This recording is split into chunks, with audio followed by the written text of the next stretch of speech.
অমূল্যবাবু, বিশ্বাসের কথা সত্যি আপনি বিশ্বাস করেন?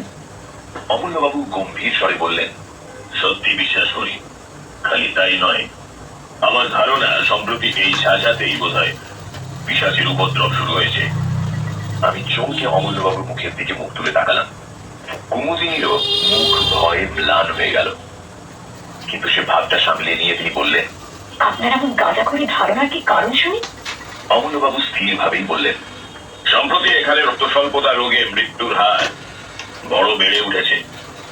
এর কোনো যুক্তিসঙ্গত কারণ খুঁজে পাওয়া যায় না। কুমুদিনী উচ্চস্বরে হাসতে হাসতে উঠে দাঁড়িয়ে বললেন, বেশ তো অমূল্যবাবু, আপনি একটা পিশাচকে বন্দি করবার চেষ্টা করুন না। অমূল্যবাবু অল্প স্বরে বললেন, সেই চেষ্টাই করব। ভূত না মানলেও ভূতের ভয় যে ছাড়ে না, অমূল্যবাবুর বাড়ি থেকে আসতে আসতে সে প্রমাণ ভালো করেই পেলাম। সন্ধ্যের অন্ধকারের ভেতর দিয়ে ফিরতে ফিরতে প্রত্যেক আনাচে কানাচে মনে হতে লাগলো যেন সত্যি সত্যি কোনো জীবন্ত মৃতদেহ আমার দিকে লক্ষ্য স্থির করে দাঁড়িয়ে আছে। অমূল্যবাবু প্রতিদিন সকালে আমার বাসায় এসে চা পান করতেন। সেদিন সকালেও বাংলোর বারান্দায় বসে দুজনে চা পান করছি। এমন সময় দেখলুম সামনের পথ দিয়ে ডাক্তার গোবিন্দবাবু কোথায় যাচ্ছেন। আমি চেঁচিয়ে তাকে এক পেয়ালা চা পান করবার জন্য আহ্বান করলুম। গোবিন্দবাবু কাছে এসে বললেন, চা পান করতে রাজি আছি, কিন্তু আমার এরপর দেরি করবার সময় নেই। আমি বললুম, কেন আপনার এত তাড়াতাড়ি কিসের? গোবিন্দবাবু বললেন, মিসেস কুমুদিনী চৌধুরীর মালিক ছেলের ভারী অসুখ, বোধহয় বাঁচবে না। জিজ্ঞাসা করলুম, কি অসুখ? গোবিন্দবাবু বললেন, রক্ত স্বল্পতা, অর্থাৎ অ্যানিমিয়া। অমূল্যবাবু চা পান করতে করতে হঠাৎ পেয়ালাটা টেবিলের উপর নামিয়ে রেখে বললেন, ডাক্তার, ছায় এত অ্যানিমিয়ার বাড়াবাড়ির কারণ কি বলতে পারেন? গোবিন্দবাবু বললেন, না, কিন্তু এই লোকে এতটা বাড়াবাড়ি দেখে আমি অত্যন্ত আশ্চর্য হয়ে গেছি। অমূল্যবাবু চেয়ার ছেড়ে উঠে দাঁড়িয়ে বললেন, মিসেস কুমুদিনী চৌধুরীর মালিক ছেলে আমি জানি, তার মানে গদাধরকে। সে রোজ আমাকে ফুল দিয়ে যায়।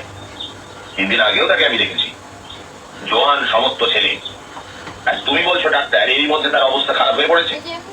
অ্যানিমিয়া রোগে এত তাড়াতাড়ি কারণ অবস্থা খারাপ হয় না। চলো ডাক্তার, তোমার সঙ্গে আমরাও গিয়ে গদাধরকে একবার দেখে আসি। আমার বাংলো থেকে মিসেস চৌধুরীর বাংলোয় যেতে 4-5 মিনিটের বেশি সময় লাগে না। মিসেস চৌধুরীর বাগানের এক কোণে মালির ঘর। আমরা সকলে গিয়ে সেখানে উপস্থিত হলাম। ঘরের ভিতরে একপাশে বুড়ো মালি মাথায় হাত দিয়ে ম্লান মুখে বসে আছে। গদাধর শুয়ে আছে একখানা চৌকির উপরে। তার মুখ এমন বিবর্ণ ও রক্তশূন্য যে দেখলেই মনে হয় মৃত্যুর আর বেশি দেরি নেই। ডাক্তারবাবু তাকে পরীক্ষা করে চুপি চুপি আমাদের বললেন, আজকে রাত বোধহয় কাটবে না। অমূল্যবাবু গদাধরের পাশে গিয়ে বসলেন।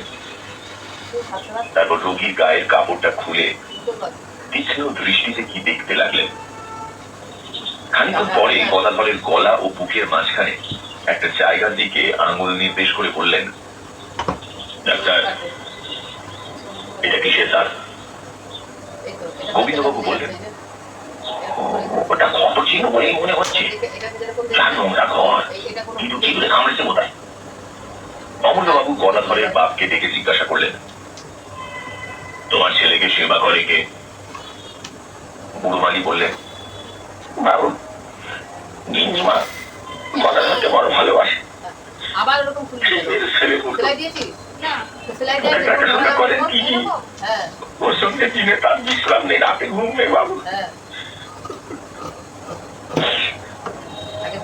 অমূল্যবাবু উঠে দাঁড়িয়ে দৃঢ় স্বরে বললেন, রোগীর ভালো রকম যত্ন সেবা হচ্ছে না। গদাধরকে আমি আমার বাড়িতে নিয়ে যাব। ডাক্তার, তোমার রেলের 2-4 জন কুলিকে ডাকো। গদাধরকে তারা এক্ষুনি আমার বাড়িতে নিয়ে চলুক।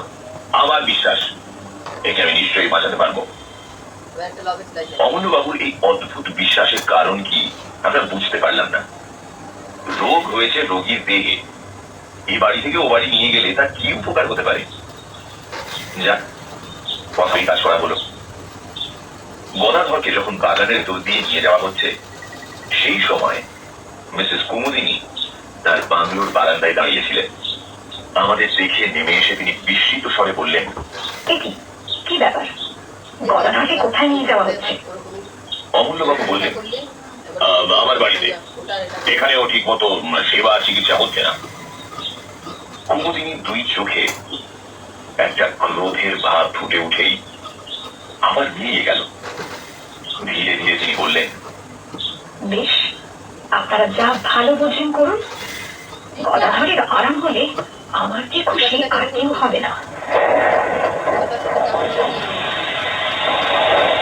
সেদিন সন্ধ্যের পর থেকে মুষলধারে বৃষ্টি নামল।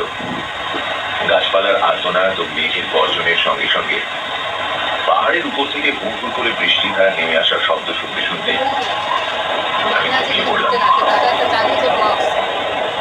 অনেক রাতে হঠাৎ করে আমার ঘুম ভেঙে গেল।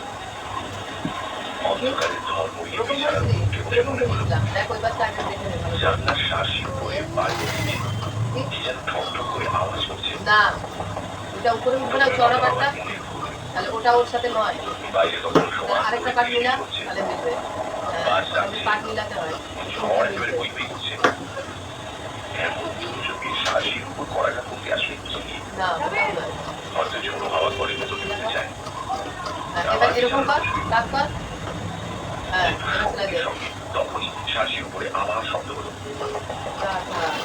সবিস্ময়ে বিছানার উপর থেকে লাফিয়ে পড়ল। আর তো কোনো সন্দেহ নেই। কি এলো? জঙ্গল পাহাড়ের সেই ঝড় বৃষ্টি অন্ধকারে কে আমার ঘরের ভিতর ঢুকতে যায়? অজানা বিদেশ বলে শোবার সময় বালিশের গলায় রোজই একটা টর্চ রেখে দিল। টপ করে তুলে নিয়ে জেলে জানলার উপরে আলোটা ফেলল। সেই তীব্র আলোকে দেখল বন্ধ শাসির উপরে দুই হাত ও মুখ রেখে দাঁড়িয়ে আছে এক অদ্ভুত মূর্তি।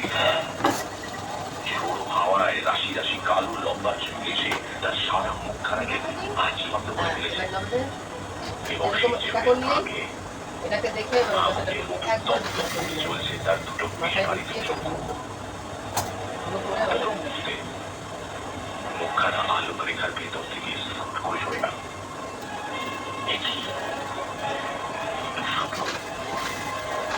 ভয়ে মুশড়ে আলো নিভিয়ে বিছানার উপর কাঁপতে কাঁপতে বসে পড়ল। আতঙ্কে সারা রাত আলো হলো না। কেবলই মনে হতে লাগল শাসির কাছ থেকে বুঝে এক অমানুষিক মূর্তি ঘরের ভিতরে ভোর করে ঢুকে পড়ে। তাকে দেখতে আজ লেখক হিসেবে সেখানে তার সঙ্গে অমরবাবুর ধারণা ঝাঁঝাতে ইদানিং পিশাচের উপদ্রব শুরু হয়েছে এবং সেখানে বেশ কিছু লোকের মৃত্যু করেছে। মিসেস কুমুদিনী চৌধুরীকে সেই কথা বলাতে তাহলে অমরবাবু একটা পিশাচের পাগল, মানে পাগল, ওই একদম মাথায় ঢুকছে না। চৌধুরীর বাড়ির মালিক ছিলেন গদাধর অসুস্থ হয়ে পড়ল। অমরবাবু তাকে নিজের বাড়িতে নিয়ে সে রাতে প্রচন্ড ঝড় বৃষ্টি। আরে আসবো, পাগল হয়ে যাস নাকি? টর্চ ফেলে দেখলেন একটা ভয়ঙ্কর মূর্তি। তারপর